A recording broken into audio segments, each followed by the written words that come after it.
Tim is a very successful commercial photographer, and I'm going to put this out before we talk to Tim.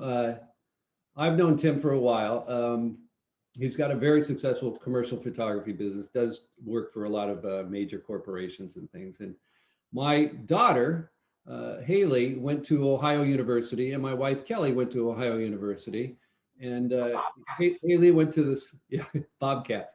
Haley went to the Scripps College for journalism and took photography. And I met Tim, I don't know, 5 years ago in Las Vegas the first time, and we got to know each other a little bit, and we started talking. And I came back home, and Haley came to visit, and I said, I met this great photographer that you would really love his work. His name is Tim TADDER. And she goes, oh my God, they talked about him all the time at Ohio University. I think you spoke there once, right? You went.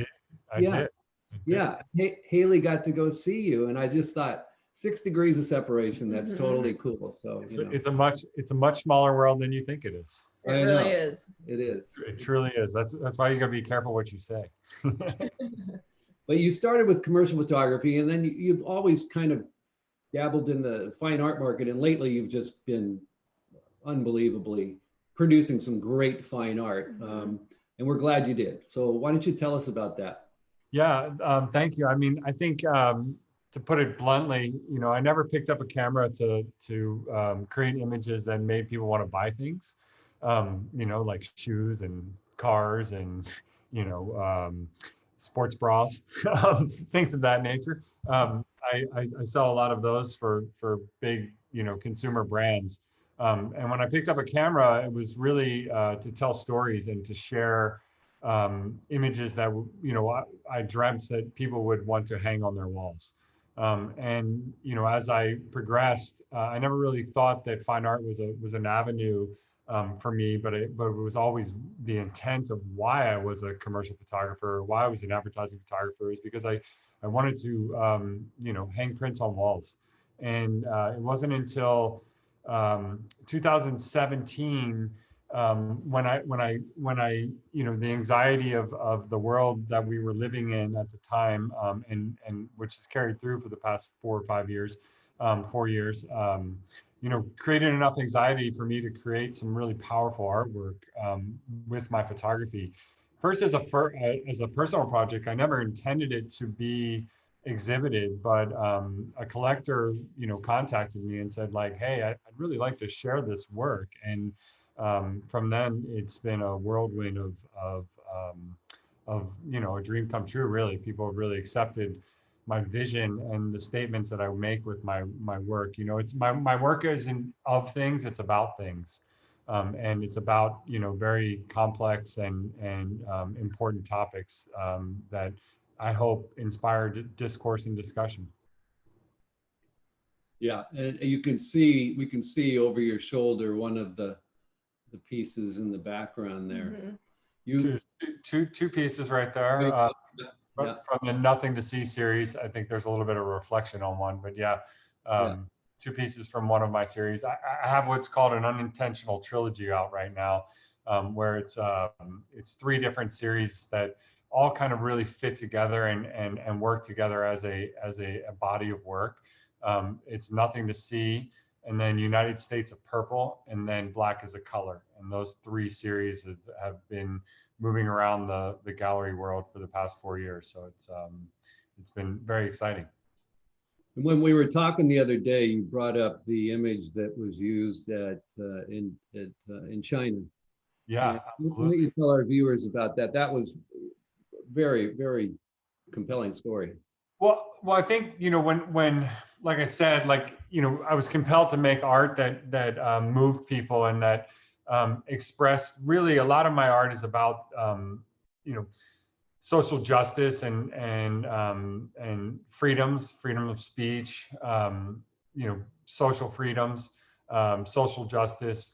And, I created, part of this part of the Nothing to See series were lots of images about censorship and lots of images about the encroachment on our rights and about silencing of the media and things of that nature that happen around the globe, not only in our country, but in other countries. And during the start of the pandemic, about a year ago, maybe it was a little bit earlier, about in mid-February, I got a call from the BBC in the middle of the night, literally like 3 o'clock in the morning. And they my phone's on silent, and, it's on do not disturb unless someone bings it like 5 times, and it'll wake me up, and so I knew it was like, had to be something important. So I got up, answered the phone, and they're like, it was a BBC asking me if they could have the rights to publish an image of mine, published, they call it the image of mine. And I was like, I don't know what you're talking about. And they're like, you haven't seen the image? And I was like, I have no idea what you're talking about. And they're like, oh, one of your nothing to see images is being used on WeChat in China as a symbol of the revolt against the silencing of Dr. Li, who was the doctor who died of COVID. And the Chinese media and the Chinese government was silencing the story, and didn't want the story to get out about this pandemic. And people took to the streets. They made masks out of the artwork. They shared the image over 3 million times in the first few hours before it was shut down on WeChat.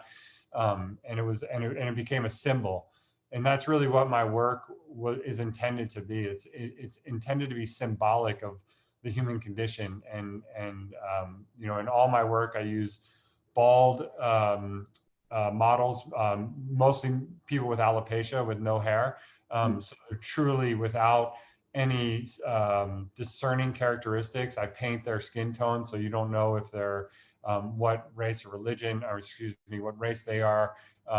It's truly about the human condition, and about what we all face in society, and what we're all up against. Mm-hmm. Yeah. And then can you tell us a little bit about working with these models? I'm sure the paint, I'm sure it dries quickly, and you're kind of on a time crunch to shoot. Yeah, it's sometimes the simplest things are the most complex. I think many artists can understand that. My images are very simple. They're very graphic. I try to boil it down to just the subject matter, and not over complicated with tricky lighting techniques or anything. It's very classic and timeless. But the people are painted head to toe, and their skin dries out the paint. You can see mine painted right now. I was working today in the studio. Paint gets everywhere. But working today, or working at any time when you're working with paint and people, skin needs to breathe. And so it's very difficult. It's very challenging. The paint flakes, and it cakes, and it falls off. And so we have an incredible team of people that help collaborate with us to create this work that, it's shoot and then reset, and shoot and reset. It's very thought out. The compositions and how we're working with the subjects. And it's very powerful. It's powerful for them too. It's uncomfortable. A lot of times they can't breathe. They can't open their eyes. They just have to sit there and trust me, and listen and hear. Particularly my latest series, Black is a Color, I covered people in over a 1/4 inch of liquid, viscous paint that was mixing and swirling on their skin. And they just had to bear it. And it was very challenging and difficult for them to undertake.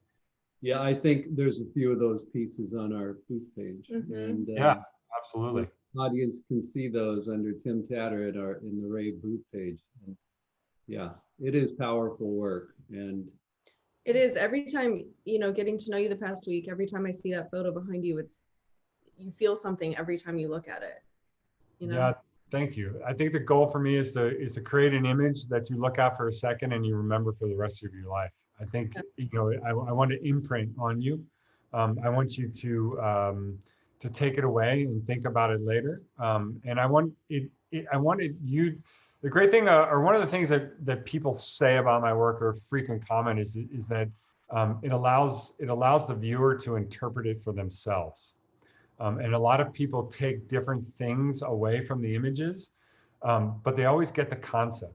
They always get the central focus, but it means something, unique to each individual, and that's really the intent, and it's really powerful about their own experiences, and how their own experiences how the images project on their own experiences, and they project back at the images. So, you know, when you close your eyes tonight, don't think of my images. Yeah. Well, they're Well, that- great. And we encourage our audience to definitely take a look at your booth page because, you know, your pieces are incredible.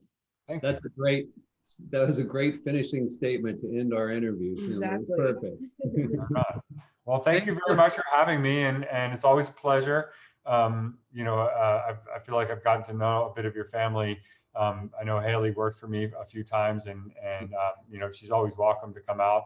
I hope that to get back on set more actively once this pandemic ends, and get back to creating on a larger scale.